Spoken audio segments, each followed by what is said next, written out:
एक समय की बात है। एक गांव में एक गरीब बुढ़िया रहती थी। वह पूरी तरह से अकेले रहा करती थी। उसका कोई भी नहीं था, ना बाल बच्चे ना कोई रिश्तेदार।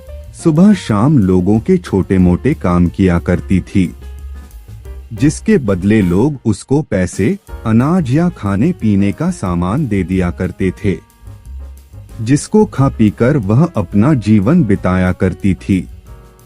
वह अपने जीवन में पूरी तरह से संतुष्ट थी। उसे भगवान से किसी प्रकार का कोई गिला भी नहीं था। दूसरों के सामान के कारण बुढ़िया का घर पूरी तरह से सामानों से भरा हुआ था। एक बार की बात है, वे अपने घर को खोलकर घर के सामान को धूप दिखा रही थी। समय वहां से दो चोर जा रहे थे। जब उन्होंने देखा कि बुढ़िया के घर में तरह तरह का सामान भरा हुआ है, तो उन्हें बड़ा लालच आया और वे सोचने लगे कि इस घर में तो बुढ़िया अकेली रहती है, क्यों ना हम आकर इसके घर को ही साफ कर दें। माना कि सामान पुराना है, लेकिन कुछ तो पैसा मिलेगा और यह बुढ़िया अकेली हमारा कुछ बिगाड़ भी नहीं पाएगी। चोरों ने बुढ़िया के घर को अच्छी तरह से देख लिया और समझ लिया कि उन्हें किस तरह से बुढ़िया के घर की सफाई करनी है।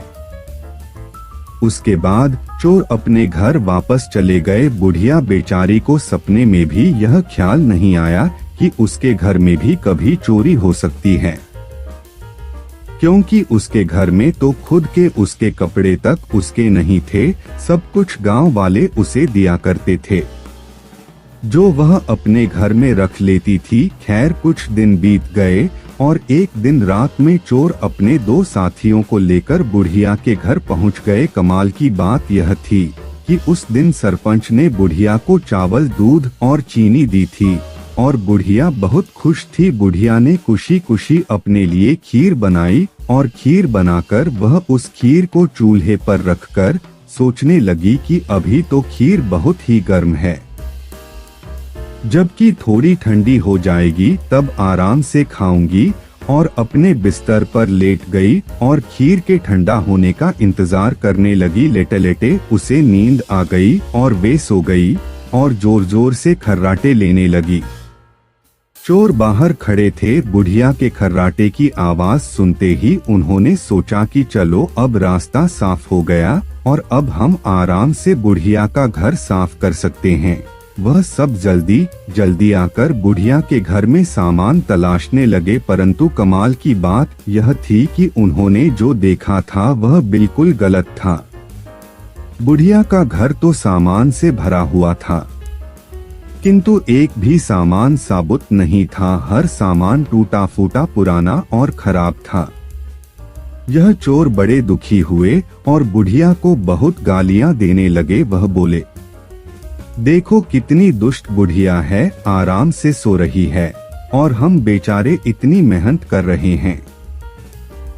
तभी दूसरे चोर की नजर चूल्हे पर रखी खीर पड़ी। गरम गरम खीर को देखकर चोर ने कहा, चलो बुढ़िया के घर कुछ और नहीं मिला तो कम से कम खीर तो है, और वह उसको खाने लगे। जब वह खीर खाकर जाने लगे तो उन्होंने थोड़ी सी खीर बुढ़िया के लिए छोड़ दी, किंतु जब उन्होंने बुढ़िया की तरफ देखा तो उसका हाथ खुला हुआ था, जैसे वह कुछ मांग रही हो। साथ ही उसका मुंह भी खुला हुआ था, जिसे देखकर चोरों ने सोचा कि बेचारी बुढ़िया लोगों से मांग मांग कर अपना जीवन बिता रही है, लगता है बहुत थक गई है और खाने के लिए खीर मांग रही है। आखिर उम्र में है तो हमारी माँ के ही बराबर। और बिना कुछ सोचे समझे गरम गरम खीर बुढ़िया के मुंह में डाल दी। गरम गरम खीर मुंह में पड़ते ही बुढ़िया जोर से चिल्लाई, हाय दैया, मार डाला मार डाला मार डाला।